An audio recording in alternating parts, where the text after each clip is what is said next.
So hello students, question number 8 से हम दोबारा पहुंच गए हैं। चैप्टर का नाम है linear equation in two variable. So ये जो क्वेश्चन है ये बहुत ही एलिगेंट क्वेश्चन है और ये CBSE 23 में आया है। ठीक है जी। सो इसने दोबारा भी आ जाना है। कहता क्वेश्चन क्या है, क्वेश्चन को ध्यान से देखो। The area of triangle formed by the line, ये लाइंस विद कोऑर्डिनेट एक्सिस, ये आपको पता होनी चाहिए कोऑर्डिनेट एक्सिस। अब आप इसकी डायग्राम बनाओ। ठीक है, ये आपकी x/a plus y/b is equal to 1 है। ऑन x एक्सिस, आपकी x एक्सिस पे क्या होता है, y0 हो जाता है। तो y0 यहाँ पे पुट करोगे तो x is equal to a आ जाएगा। तो आप y0 पुट करोगे, यहाँ पे क्रॉस करोगे तो x इज इक्वल टू, करके दिखा देता हूँ। यहाँ पे आप 0 फिल करोगे तो x is equal to a आ जाएगा। ठीक है। सो आपका ऑन x एक्सिस जो है वो y0 है, तो आपका a,0 पॉइंट आ गया। सिमिलरली ऑन वाई एक्सिस क्या हो रहा है, ऑन वाई एक्सिस आपका जो x0 है, x को 0 पुट करोगे तो y भी, सो ये वाला पॉइंट आपका 0 भी हो गया। ठीक है जी। तो ये आपकी बन गई ट्रायंगल विद कोऑर्डिनेट है, तो ये ट्रायंगल बन गई। सो राइट एंगल ट्रायंगल है, वह एरिया 1/2 बेस इंटू हाइट होता है। ठीक है। सो 1/2 बेस क्या है आपका, इधर आप कितना गए a, इधर आप कितना गए b, so b into a यानी कि 1/2 AB। So this is the answer. ठीक है जी। सो क्वेश्चन नंबर 8 आपका हो गया। सो बेस्ट क्वेश्चन है जी, इसको ध्यान से देखना। ठीक है। For what value of k the system of linear equation is inconsistent, ये बोला इनकॉन्सिस्टेंट। इनकॉन्सिस्टेंट होता है इनकॉन्सिस्टेंट, इसका मतलब होता है नो सोल्यूशन। सो आप वीडियो को पॉज करो और फाइंड करो a1 a2 b1 b2 and not equal to c1 c2। तो a1 हो गया आपका 1/5। ठीक है। a1 1, यहाँ पे 5, तो ये आ गया 2 आपका k हो गया। ठीक है। नॉट इक्वल टू ये 3, इसको आप इधर लेके जाओ तो आपने साइन ऐसे रखना है, तो -7। सो ये जो इधर है इक्वल के, तो इसको भी इधर ही सोचो। ठीक है। इक्वेशन सेम नेचर की होनी चाहिए। सो आपका हो गया जी। अभी आपने क्या करना है, for what value of k it is inconsistent, तो k की वैल्यू तो यहाँ से निकल जाएगी, तो k की वैल्यू आपके यहाँ से निकल जाएगी, तो k इज इक्वल टू 10 आपका आंसर आ जाएगा। This is your answer. तो k इज इक्वल टू 10। ठीक है जी। सो ऐसा क्वेश्चन आता है और आप मान के चलो कि इससे इजी चैप्टर आपको नहीं मिलेगा। और जो क्वेश्चन 10 ईयर में है वो मैंने सारे कवर कर लिए और बहुत ज़्यादा इजी क्वेश्चंस हैं। The system of equations x is equal to 0 and y is equal to 3। तो अगर आप देखोगे तो ये आपकी लाइन है, ये आपकी x एक्सिस है ना, ये आपकी y एक्सिस है। x इज इक्वल टू 0 जो होती है y एक्सिस होती है। y इज इक्वल टू 3 आपकी ये लाइन है, y इज इक्वल टू 3 आपकी, y is equal to 3 any line parallel to x axis, क्योंकि ये y इज इक्वल टू 0 है।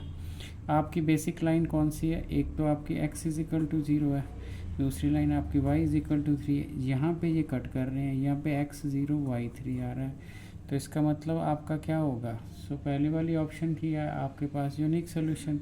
ठीक है। दूसरी में नो सोल्यूशन, तो निकल रहा है 2 सोल्यूशन भी नहीं है, एक ही जगह पे कट हो रहा है, तो आपका जो आंसर आएगा यूनिक सोल्यूशन होएगा भी क्या, 0,3। सो ये आपका क्वेश्चन हो गया। ठीक है जी। सो इजी क्वेश्चन है जी। क्वेश्चन नंबर 10 आपका हो गया। क्वेश्चन नंबर 11 आपका अगेन CBSE का क्वेश्चन है। क्वेश्चन देखो आप CBSE। ठीक है जी। सो इसको ध्यान से देखो, क्वेश्चन क्या बोल रहा है, kx is equal to y plus 3 and this is has infinitely many solution. So आपको इन्फिनिटली मैनी सोल्यूशन में बेसिकली क्या होता है, b1 b2 and c1 c2 ये बराबर होने चाहिए। तो अगर आप a लिखोगे k, तो उसके बाद ये लिखोगे, इसको आप सारा चाहे इधर ले आओ। ठीक है। होना कुछ नहीं है, क्योंकि ये इधर है तो साइन तो सेम ही रहेगा। तो आप इसको ऐसे सोचोगे -y और -2 कोई फ़र्क नहीं पड़ता, एंड इक्वल टू लास्ट वाला आपका 2 और 3।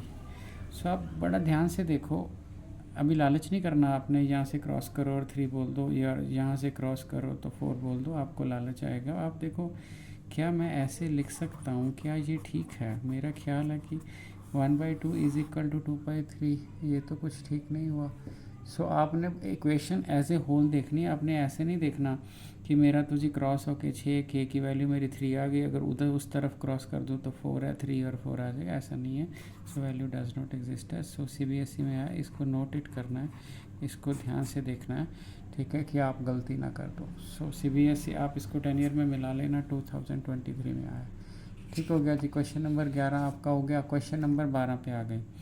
अगर आप सिर्फ मैं 30 क्वेश्चन बना रहा हूँ, ठीक है जी, 30 क्वेश्चन ये देख लोगे तो कोई इससे अलावा आपको कोई MCQ नहीं पूछ सकते, सभी MCQ इसमें से ही आएंगे। सो इसको थोड़ा सा ध्यान से देख लो। So this is the equation, ये CBSE 2011 में है। सो जो आपका 3k+1 है, उसने बोला infinitely many solution. Infinitely many solution का मतलब क्या हुआ कि आपकी A1/A2 is equal to B1/B2 is same as C1/C2। अब आपका जो A1 है वो ये है, इसको 2 से डिवाइड कर दो, उसके बाद आपका 3 है, ये रहा, ठीक है, इसको -3 से डिवाइड कर दो, ठीक है, उसके बाद आपका ये है -5, ठीक है जी, उसको आप 5 से डिवाइड कर दो। सो अल्टीमेटली ये दोनों तो सेम ही दे रही है, अल्टीमेटली आपका 3k+1 डिवाइडेड बाई 2 इज़ -1। तो 3k+1 is equal to -2 and 3k is equal to -3 and k is equal to -1। So k is equal to -1 आपका ऑप्शन बन गई। ठीक हो गया जी। सो जो आपका क्वेश्चन है सो ये डन हो गया। ठीक है जी। सो अगर आपने चेक करना है, बहुत इजी तरीका होता है, आप चेक भी कर सकते हो ऐसे, यहाँ से ऑप्शंस भी चेक करके अगर आप -1 डालोगे तो -2 आ जाएगा एंड इट इज़ -1। सो सारा कुछ सेम आ रहा है, इसका मतलब है कि ये आपका ओके हो गया। ठीक हो गया जी। सो लास्ट क्वेश्चन आपका है the area of triangle formed by the line with coordinate axis. So start भी मैंने इसी क्वेश्चन से किया था, एंड भी इसी क्वेश्चन से कर रहा हूँ। सो आप देखो ज़रा, तो कोऑर्डिनेट एक्सिस है। कोऑर्डिनेट एक्सिस आपकी पता क्या होती है आपको, एक्स एक्सिस, और एक्स एक्सिस की क्या होता है y0, और वाई एक्सिस पे क्या होता है x0। अभी अगर आप x को 0 पुट करोगे तो y आपका b² आ जाएगा, y को 0 को। सो ये वाला पॉइंट बिल्कुल वैसे ही होएगा, हमने x/a² plus y/b² is equal to 1। तो y की वैल्यू आपने 0 डालनी है, यहाँ पे 0 डालती। So x/a² is equal to 1, x is equal to a² आ गई आपकी। सो ये वैल्यू आपकी हो गई a², 0, और ये वैल्यू आपने y को 0 डालना है, x/a² प्लस y को 0 डालोगे, ठीक है जी, सॉरी x को 0 डालोगे जी, ठीक है। तो यहाँ पे मैंने y 0 डाला था, तो भी x को 0 डालोगे, x को 0 डालोगे तो क्या होएगा, यहाँ पे देखो x आप 0 डालोगे तो 0 0/a² plus y² b² equal to 1। So y खेला तो ये तो 0 हो जाएगा, तो y की value b²। So this is 0, b²। तो बेसिकली ये वाली जो लाइन है आपका, इसका डिस्टेंस a हो गया, ये b हो गया, और इसको ऐसे ज्वाइन कर दोगे, दिस इज़ द लाइन। तो आपकी ट्रायंगल बन गई। तो आपने ट्रायंगल का एरिया निकालना है, तो मुझे लगता है कि आपको आ गया। अभी आप पॉज करो और आंसर लिख दो। तो एरिया होता है 1/2 बेस इंटू हाइट, ऐसा ही होता है 1/2 बेस इंटू हाइट। सो अगर आप 1/2 लिखोगे, बेस आपका क्या हुआ a², हाइट कितनी हुई आपकी b²। So 1/2 a² b² is the answer. So अगर आप यहाँ तक पहुँचे हो, ठीक है जी, तो चैनल को सब्सक्राइब भी कर लो, ठीक है जी, और यहाँ तक पहुँचे हो लाइक और कमेंट ज़रूर करना। आपके कमेंट लिखने से वीडियो की रेंज बढ़ जाती है। Thank you.